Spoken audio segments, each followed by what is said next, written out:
జూబ్లీహిల్స్ ఉప ఎన్నికల ప్రచారంలో కాంగ్రెస్, బీఆర్ఎస్, బీజేపీ పార్టీలు హోరాహోరీగా తలపడుతున్నాయి. ఆయా పార్టీల ముఖ్య నేతలు తమ అభ్యర్థుల గెలుపు కోసం విస్తృతంగా ప్రచారం నిర్వహిస్తున్నారు. అధికార కాంగ్రెస్ పార్టీకి, బీఆర్ఎస్ కు ఎన్నికల్లో విజయం అత్యవసరం. దీంతో ఇరు పార్టీలు సర్వశక్తులు ఒడ్డుతున్నాయి. బీజేపీ కూడా నెక్స్ట్ మాదే అధికారం, అస్సలు తగ్గేదేలే అంటూ ప్రచారం స్పీడ్ అందుకున్నారు. మరి ఈ మూడు పార్టీల్లో విజయం ఎవరిని వరిస్తుంది? హస్తం పార్టీ ప్రోగ్రెస్ రిపోర్టులో పాస్ అవుతుందా? సింపతి ఓట్లతో బీఆర్ఎస్ భారీ విక్టరీ సాధిస్తుందా? లేక విజయాన్ని కమలం పార్టీ కొల్లగొడుతుందా? Let's watch the story. ఉప ఎన్నిక ప్రచారం రసవత్తరంగా సాగుతోంది. ఇప్పటికే నామినేషన్లు వేసిన ప్రధాన పార్టీల అభ్యర్థులు జోరుగా ప్రచారం చేస్తున్నారు. ఇంకా 3 ఏళ్ల సమయం ఉండడంతో తామిచ్చిన హామీలను అమలు చేస్తామని ప్రజల వద్దకు వెళుతున్నారు. జూబ్లీహిల్స్ నియోజకవర్గంలో కాంగ్రెస్ పార్టీ అభ్యర్థిగా నవీన్ యాదవ్, బీఆర్ఎస్ అభ్యర్థిగా మాగంటి సునీత, బీజేపీ అభ్యర్థిగా దీపక్ రెడ్డిలు పోటీ చేస్తున్నారు. అయితే ఈ ఉప ఎన్నికల్లో గెలుపు 2 పార్టీలకు ఎక్కువ అవసరంగా కనిపిస్తోంది. ప్రధానంగా అధికార కాంగ్రెస్, విపక్ష బీఆర్ఎస్ లకు ఈ గెలుపు అత్యవసరమని ఆ మేరకు నాయకులు శక్తి వంచన లేకుండా ప్రచారాన్ని నిర్వహిస్తున్నారు. భారతీయ జనతా పార్టీ నా మీద విశ్వాసంతో నాకు సీట్ ఇచ్చారు. దాన్ని నేను చూడా తప్పకుండా ప్రజల గురించి, అక్కడ ఉన్నటువంటి అన్ని సమస్యల గురించి నేను ఫైట్ చేస్తాను. అంతేకాదు, ఇక్కడ 12 ఏళ్ల నుంచి రూలింగ్ పార్టీ ఉన్నటువంటి ఎమ్మెల్యేలు ఉన్నారు. ఏం డెవలప్మెంట్ చేస్తారు మీరు చూడాలి. మీరు దేని గురించి చూస్తున్నారు? ఒక వర్గం ఓట్ల మీద గెలవాలని ప్రజలు ఆలోచిస్తున్నారు. ప్రజల గురించి ప్రజలు ఆలోచించే విధానం నేను చెప్తున్నాను. బీఆర్ఎస్ సిట్టింగ్ స్థానం కావడంతో ఉప ఎన్నికల్లోనూ తమ స్థానాన్ని నిలబెట్టుకోవాలని ఆ పార్టీ ప్రయత్నిస్తోంది. అందుకే మరణించిన మాగంటి గోపీనాథ్ సతీమణి సునీతను అభ్యర్థిగా ఎంపిక చేసింది. ఈ ఉప ఎన్నికల్లో గెలుపు లభించకపోతే తాము ప్రభుత్వంపై చేసే ఆరోపణలకు విలువ ఉండదని, ప్రజలు కాంగ్రెస్ పార్టీనే కోరుకుంటున్నారన్న సంకేతాలు వెళతాయని భావించి అది కొంత వేగంగానే ప్రచారాన్ని నిర్వహిస్తోంది. బాకీ కార్డులను ఇంటింటికి పంపిణీ చేస్తూ కాంగ్రెస్ పార్టీ ద్రోహం చేసిందంటూ వివరించే ప్రయత్నం చేస్తున్నారు. ఇంటింటికి తిరుగుతున్నారు. మాజీ మంత్రులందరూ రంగంలోకి దిగారు. ఇప్పటికే బస్తీల్లో సభలు పెడుతూ కాంగ్రెస్ పార్టీకి ఓటేస్తే బుల్డోజర్ వస్తుందంటూ కేటీఆర్ హెచ్చరిస్తున్నారు. ఇందిరమ్మ రాజ్యం అంటే మనమేమనుకున్నాం? ఇల్లు కట్టిస్తారేమో అనుకున్నాం. ఇందిరమ్మ రాజ్యం అంటే ఇల్లు కూలగొట్టుడే ఉన్నది మొత్తం కార్యక్రమం.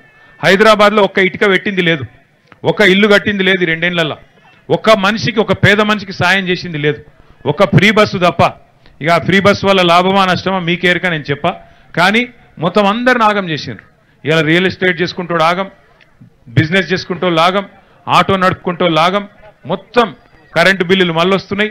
మళ్ళా మంచినీళ్ళు కూడా ఫ్రీగా కేసీఆర్ గారు ఇస్తే అది కూడా తీసి పారేసిండ్రు. ఆగమాగం పేదల బతుకులు చేసి ఇవాళ మొత్తం అన్యాయం చేస్తున్నది కాంగ్రెస్ ప్రభుత్వం.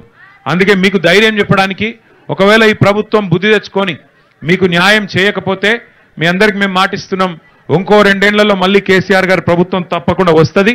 ముమ్మాటికి మీ ఒక్కొక్కరి పేరు ఇక్కడ రాపిచ్చిపోతా. నేను కృష్ణారావు గారికి, మన శేర్లింగంపల్లి నాయకులకు నేను చెప్పి మొత్తం రాసుకొని నా దగ్గర కూడా పెట్టుకుంటా. ప్రతి ఒక్కరికి బ్రహ్మాండమైన ఇల్లు ఇచ్చి మళ్ళా మీకు గౌరవంగా ఇళ్లలో తీసుకుపోయే బాధ్యత కూడా మేము తీసుకుంటామని చెప్పి కూడా ఈ సందర్భంగా తెలియజేస్తా ఉన్నాం. ఇలా కేవలం దీపావళి మీ పిల్లలతోని కొద్దిసేపు, ఎందుకంటే కొన్ని పటాకులు వాళ్ళకి ఇచ్చి వాళ్ళతో పాటు కొద్దిసేపు ఉండి మీకు కూడా కొంత సాయం చేసి పోదామన్న ఆలోచనతోనే ఇక్కడ దాకా వచ్చినాం. మీ అందరూ కూడా దయచేసి ధైర్యంగా ఉండాలి. తప్పకుండా ఇంకొక 2 ఏళ్ళే, ఎక్కువ రోజులు ఏం లేదు. దీపావళి అంటేనే నరకాసుర వధ జరిగినాక జరుపుకునే పండుగ. ఈ దిక్కుమాలిన కాంగ్రెస్ ప్రభుత్వం ఏదైతుందో, పేదవాడి కడుపు కొట్టిన ప్రభుత్వం, నరకాసురుడు లాంటి ఈ ప్రభుత్వాన్ని తప్పకుండా ఇంటికి పంపే రోజులు మీ అందరి కన్నీళ్లలో ఈ ప్రభుత్వం కొట్టుకపోతే. మరొక వైపు కాంగ్రెస్ పార్టీకి కూడా ఇది సవాల్గా మారింది. జూబ్లీహిల్స్ ఉప ఎన్నిక బాధ్యతను ముఖ్యమంత్రి రేవంత్ రెడ్డి 3 మంత్రులకు అప్పగించారు. మంత్రులు పొన్నం ప్రభాకర్, వివేక్ వెంకటస్వామి, తుమ్మల నాగేశ్వరరావు విస్తృతంగా పర్యటిస్తున్నారు. నవీన్ యాదవ్ కుటుంబానికి బస్తీల్లో ఉండే పట్టుతో గెలుపు ఖాయమని భావిస్తున్నప్పటికీ సెంటిమెంట్ భయం కాంగ్రెస్ ను వెంటాడుతోంది. మంత్రులతో పాటు ముఖ్యమంత్రి రేవంత్ రెడ్డి కూడా ఎన్నికల వేళ 2-3 సభల్లో పాల్గొనే అవకాశం ఉందని అంటున్నారు. కాంగ్రెస్ కు ఈ ఉప ఎన్నిక ప్రతిష్టాత్మకం. ఎందుకంటే ప్రజల్లో ఏమాత్రం ఆదరణ చెక్కు చెదరలేదని చెప్పుకోవడానికి ఈ ఎన్నికల్లో గెలుపు ఉపయోగపడుతుందని భావిస్తున్నారు. జూబ్లీహిల్స్ కాన్స్టిట్యూన్సీ ప్రజలందరూ కూడా కాంగ్రెస్ పార్టీకి పెద్ద ఎత్తున మద్దతు పలుకుతున్నారు. కాంగ్రెస్ తీసుకున్నటువంటి అభ్యర్థి విషయంలో తీసుకున్నటువంటి నిర్ణయం కావచ్చు, అభివృద్ధి పనులు కావచ్చు, సంక్షేమ పథకాలు కావచ్చు, ఈరోజు జూబ్లీహిల్స్ కాన్స్టిట్యూన్సీలో కాంగ్రెస్ పార్టీ పైన ప్రజలకు చాలా నమ్మకం పెరిగింది.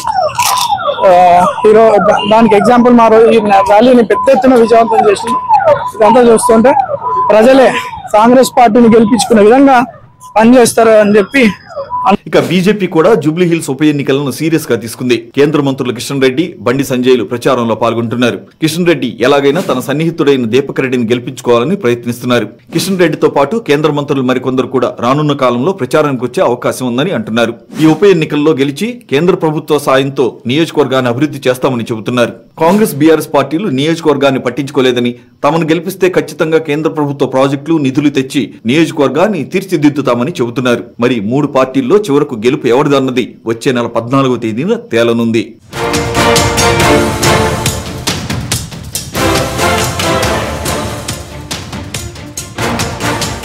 Jubilee hills